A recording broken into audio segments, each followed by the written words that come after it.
everyone. Welcome along to the Event Industry News Podcast. My name is James Dixon. And as always, I wish you a very good morning, afternoon, or evening, whenever or wherever you join today's podcast from. And certainly in terms of joining today's podcast from, it's a slightly different one for me. You may notice that my sounding a little bit to where you usually see me when you tune into this podcast, and certainly if you've watched the video versions.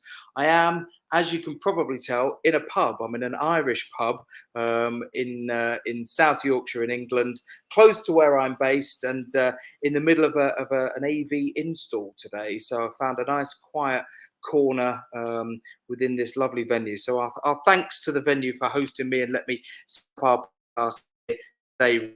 And on today's podcast, we're going to be joined by somebody who's joining me from the other side of the pond, and not just the other side of the pond, but the other side of the USA.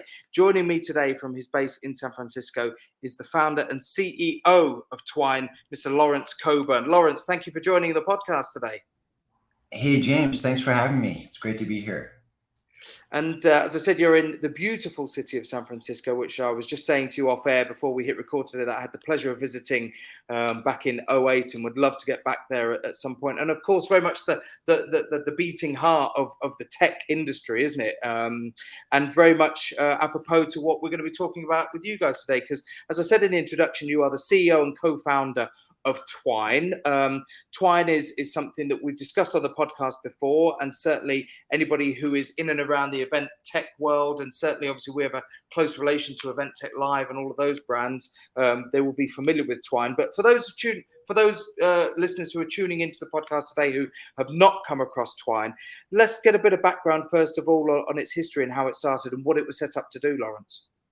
Yeah, sure. Let me give you the quick elevator pitch. So we're in the business of virtual serendipity. So we try and recreate the conversations that used to happen in the hallway, the lobby, the bar of your event, of your office. And so we try and bring those sort of like magical collisions to virtual experiences, whether it be virtual events, whether it be virtual meetings. And so that's the background. The way we got here, I think some people know my story. I founded a company called DoubleDutch that was a fast-growing early leader in the mobile event app space. And my favorite part of that product was always just the networking that we enabled. Like, it was a very social app. It was easy to find out who else was nearby, you could message them, you could follow them on the app. And that was always seemed to spark the most joy out of anything we did over 10 years. And so when we sold that business to Stevent, that was the area that I wanted to continue to go deeper on. Just like serendipity, brings software that brings people together.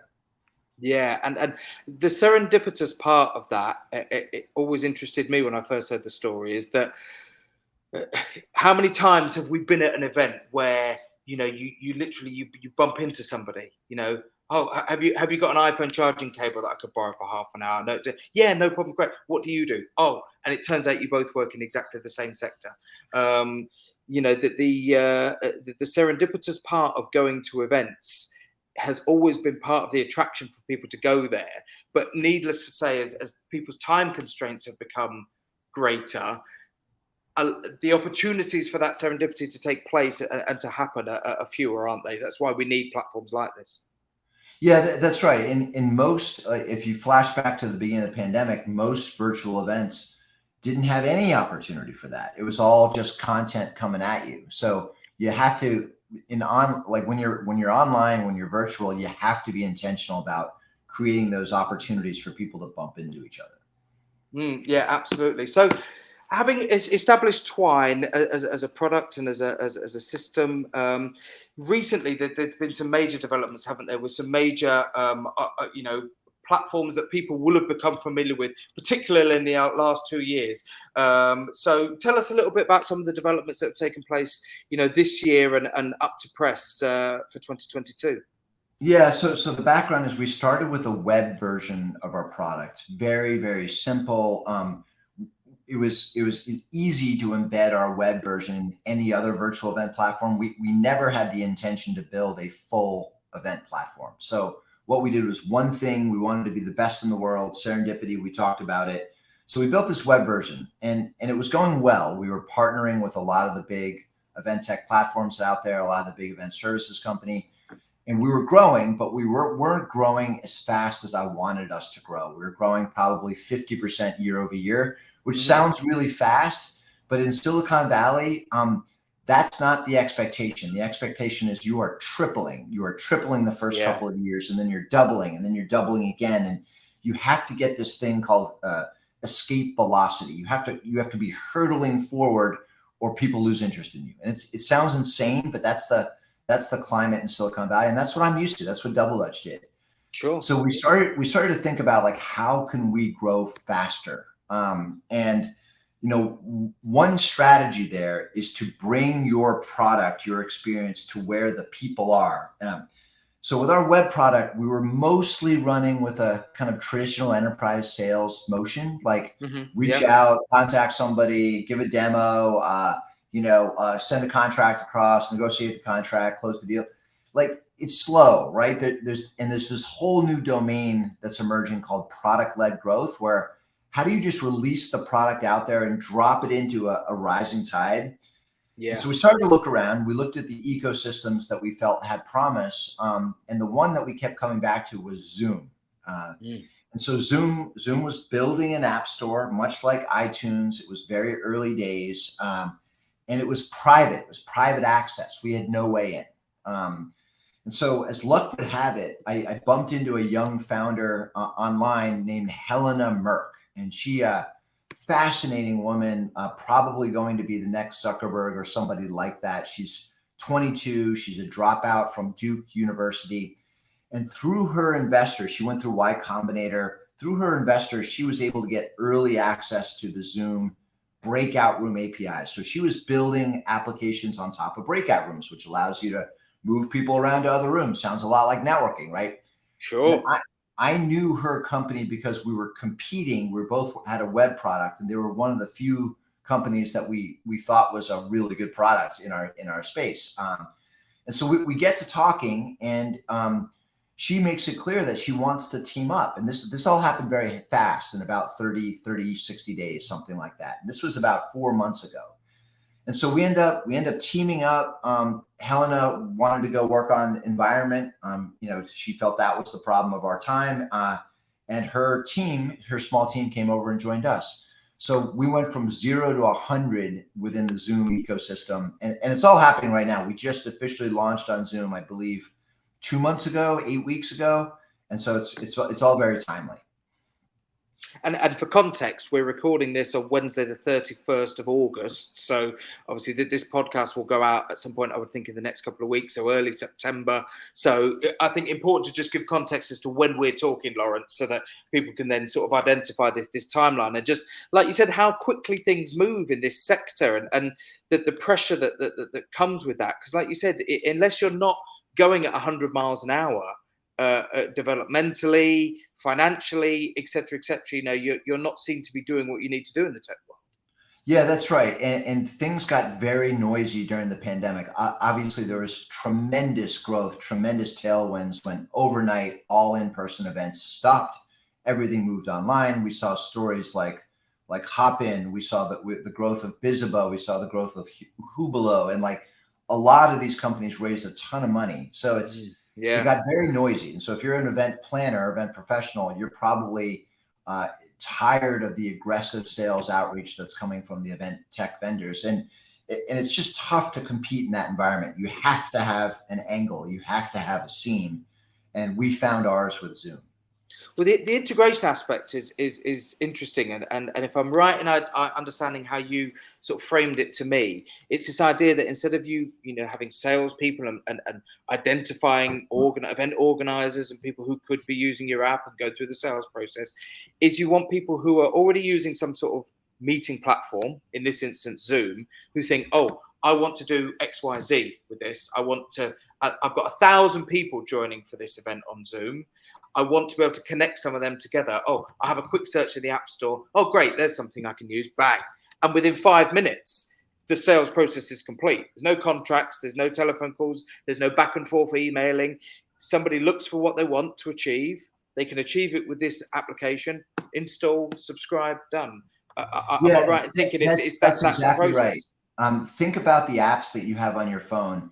It is unlikely that a salesperson called you and told you about that app and asked you to install it, right? Like you hear about it from a friend, you hear about it when you're browsing the app store, you see it, maybe see some marketing for it. So it's a very different motion. And then from a sales perspective, we're still doing big enterprise deals, but the way those come about, people grab the product, they use it for free. And what we're doing is we're just watching the dashboards. We're seeing, oh, that org over there suddenly is using a lot of licenses and they're over their free capacity. Maybe we should reach out. And then we talk to them. We're like, we have a couple of nice handy plans so that you don't kind of run out of access here. And so it just becomes a different motion. It's it's pretty fascinating. And I think most B2B companies will follow a product-led growth motion because it's just very efficient. Yeah, it must be great for your analytics because from a data point of view, because ultimately that's what drives forward tech companies now, isn't it? Like so, the users, how people are using it, when they're using it, who is using it, it is being able to develop the further. So these sort of integrations are making it easier for people to use. Will no doubt increase the users, which automatically then generates more data for you to see how you can refine things further. Yeah, that's right. You get faster product insights certainly this way. So if you're trying to optimize your onboarding flow, you're trying to optimize different templates, like you're seeing so much usage. Like I'll give you kind of a vague data point, but in 8 weeks, we are now running at 3x the product usage that our web product ever did over 6 quarters. So the trajectory of the Zoom usage is astounding. It will be interesting to see what that curve is like over a sort of a medium term. Do you know what I mean? That's over 3 weeks. So we'll see, the sort of the exponential curve, if that's the right phrase to use, because I guess you almost sort of have this pyramid effect. The more people using it, the more people are going to tell other users, and if everybody tells 2 or 3 other people that do similar things, oh, there's this app now, it would be interesting to see how that data curve progresses in terms of users in the next 3 months and then 3 quarters. Yeah, you're thinking about exactly the right way. There's this beautiful viral loop that we're trying to cultivate, which is a new host or a new planner comes online, tries Twine, they bring it to their attendees, and then some percentage of those attendees become hosts themselves. And that's the magical loop for us. So yeah, it's exciting because we're not expert. It's a lot more like a consumer facing business than it is a B2B facing business because the numbers are so big, the profiles are so broad. Yeah, we have a lot of event profs, but we have a lot of universities using it for virtual classes. We have a lot of nonprofits. We have DAOs and Web3. So it's like a big tent of users on Zoom. Yeah, I didn't consider the sort of the academic uses of it in terms of how many universities and colleges and academic institutions now will be using still, despite being post-pandemic, platforms like Zoom in order to deliver sessions. And you've almost sort of preempted it in a way.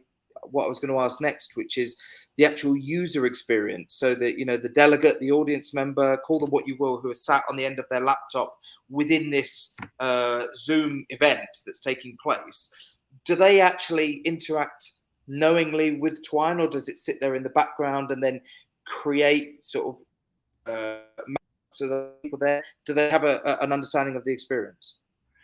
Yeah, well, we want them to because we want to create this loop where like, oh, that was really cool. We want to use that for our own events. But one of the really powerful things that Zoom has done is that unlike the App Store for your iPhone or your Android phone, people don't have to install the Twine app to use it.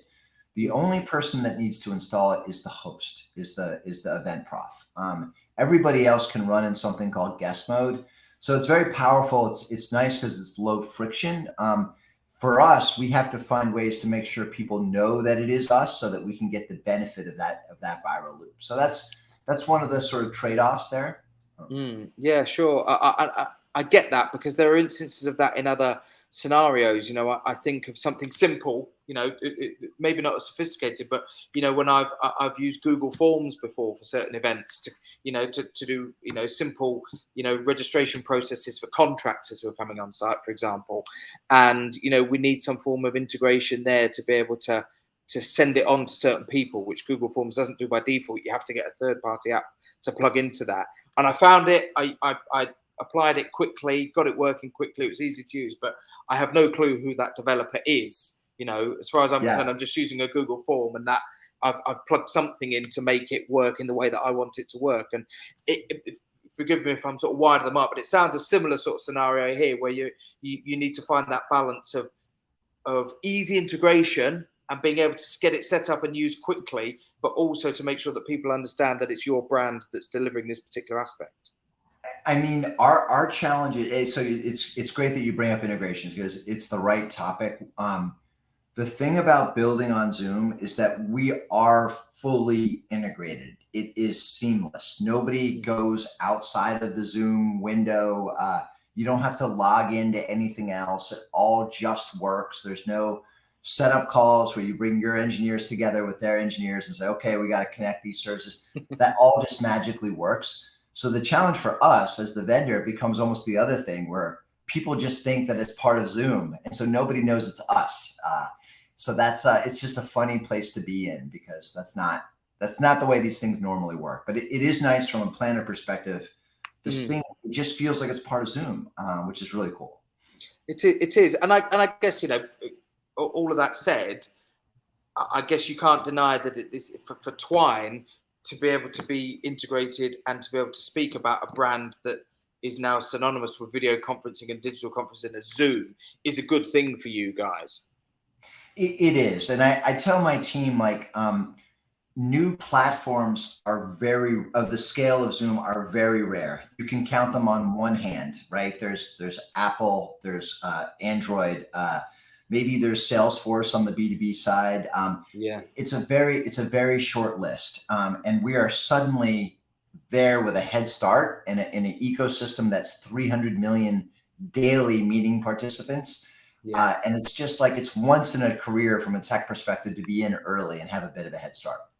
It's crazy. I remember getting quite on my high horse about Zoom, because we were using Zoom actually to record this podcast on. For about 18 months, 2 years pre-pandemic, we moved over to Zoom so that we could have video conversations with people, record the content, and then we would dump the recorded video file and then do some post-production on it, editing and logos and things like that. But we were using Zoom to actually record podcast for probably 2 years. Of course, the pandemic hit, and oh wow, you've seen this Zoom, we can all link up. And I was saying, well, I've been using it for years. It's nothing new, but it was fascinating to see really how literally almost overnight, this video conferencing tech platform that a few people knew about and certain niche business and marketplaces were using for certain things suddenly went boom. And I know that the pandemic was a terrible thing, but nobody can argue that for certain tech platforms and for certain online retailers and things like that, it was all your Christmases come at once. Yeah, that's right. And I think it's not like they were the first video conferencing platform, but they were the best one. And they happened to be there at the moment that the whole world needed something that just worked. And to their credit, they mostly stood up during that incredible growth. That's no joke. To scale at that unexpected pace is a shocking technical achievement. It is, when you consider that within, so I don't know what it was like in the States, but certainly in the UK, almost overnight, everyone started doing virtual quizzes. Families were getting together. It was a big thing in the UK, doing a virtual pub quiz. So I would love to see the web sort of traffic stats for Zoom and use that Zoom on Friday night in early April 2020 in the UK, because there were literally millions of people on the platform in the UK, I'm sure, having sort of group chats and group meetings. So, I mean, that's a whole other conversation here. Going forward with Twine, having established this link with Zoom, what are the opportunities now for doing similar with some of the other platforms? Is it as an exclusive deal, or are you looking to do things with Teams and with some of the other sort of similar platforms? Yeah, so great question. So building a developer ecosystem is it's a rite of passage for the great technology companies of the world. Eventually you have to do it. You have to prove to the market that you can attract engineers that are going to build all of those features that you yourselves cannot get to, right? And that's the vision for for a developer platform. And that's honestly that's why the iPhone has done what the iPhone has done, is because you can find an app that does anything, and it's all integrated, it's all secure, it's not going to steal your data and like that. So under the umbrella of Apple, they've made themselves unbeatable because of the developer reach, and that's what Zoom is trying to do. Who else out there could do it? I think it's a short list. Like, you look at the virtual event platforms, and you have to be quite sophisticated and evolved to even think about a developer platform. There's all kinds of headaches. I remember at DoubleDutch when we were, I don't know, 25 million in revenue and 250 employees, like, we started to think about it, but there were overwhelming challenges with it. Like, you can imagine one developer app taking off and bringing down your whole system. And like, you have to build like rate metering into all the usage that all the developers can only make so many API calls during a given time frame. It's a massive challenge. So I know some of the event tech platforms were trying to get there. I think Hopin had started. I know Bizzabo had started. A few others had started to sort of signal their aspirations to build a platform, but they're not there. The only other one that we see of scale with the developer kind of technical chops to do it is Teams, and they've started. You can build Teams apps today. They seem to be a little behind where Zoom is in terms of having the endpoints and having the APIs that developers need to build full functionality. But they're certainly going to get there. They're Microsoft. They're going to get there. So yeah, we have eyes on Microsoft. I think that would be the next one. For right now, we're getting all we can handle with Zoom, and so we're going to stay pretty focused there. Absolutely. We've been talking on the podcast today to Lawrence Coburn, the CEO and co-founder of Twine, about their recent link up with Zoom. And when we say recent, we are literally talking, in the last few weeks. So Lawrence, it's been a real pleasure to talk to you about it today, and particularly given the timescales that you guys are working within at this. We very much appreciate you sort of taking a bit of time out from what must be a very busy schedule at the moment to tell us a little bit more about it. And please do keep us updated with it. We were talking about this exponential growth and the growth line at the moment, what you've seen just in recent weeks. It would be really interesting, I think, for the readers of Event Industry News to find out how that continues to develop over the next months. And as I said, maybe over the next few quarters of it, if you could keep updated with that. Yeah, that sounds great. And I'll leave kind of event profs with one thought, which is if you care about the rate of innovation and the rate of new features on your virtual event platform, keep your eyes on Zoom. And the only reason I say that, so Zoom events, you're going to see kind of like an explosion of innovation from Zoom events, because all of these developers are now building new features and functionality on top of Zoom events. It's going to be very hard for other virtual event platforms to keep up. So if you like new stuff, it's going to remind you of the early days of your iPhone app store, where there's, oh, did you check out this new app for Zoom events? Like, that's the stage that we're entering into. It's going to be a lot of fun. A lot of stuff is going to be probably not work great, but a lot of stuff is going to be wonderful. It's amazing. And finally, I should say, if people want to find out more about what you guys are up to at Twine at the moment, give a shout out to any of the social media handles, LinkedIn, website, things like that. Yeah, we are Twine, all one word, on Twitter. It's twine.nyc. And then the last thing I'll say is next Thursday, September 8th, we are hosting an event on Twine and on Zoom events, with Zoom events and Twine together. It's twine.link/pendulum. And you can find out more information on our website about that. We're going to be going deep with Dahlia and Liz and a couple of other key influencers about kind of Zoom events and what they're up to. So it should be a good event. That's fabulous. Thank you very much, Lawrence. And of course, if anybody wants to find out a bit more about what we're up to, if you're listening to today's podcast via your favorite podcast platform, don't forget to head over to eventindustrynews.com and check out all the latest news, features, and special supplements that are on the website, daily news bulletins and email notifications out there. So make sure you're subscribing.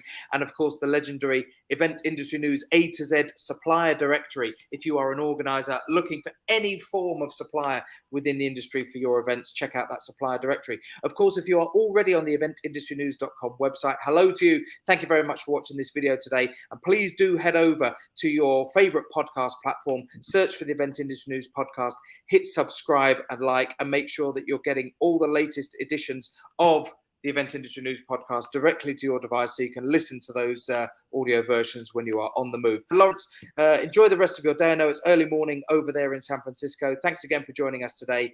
My name is James Dixon. Thanks very much for joining the podcast, and we'll see you on the next episode. Goodbye, everybody. Thanks, James.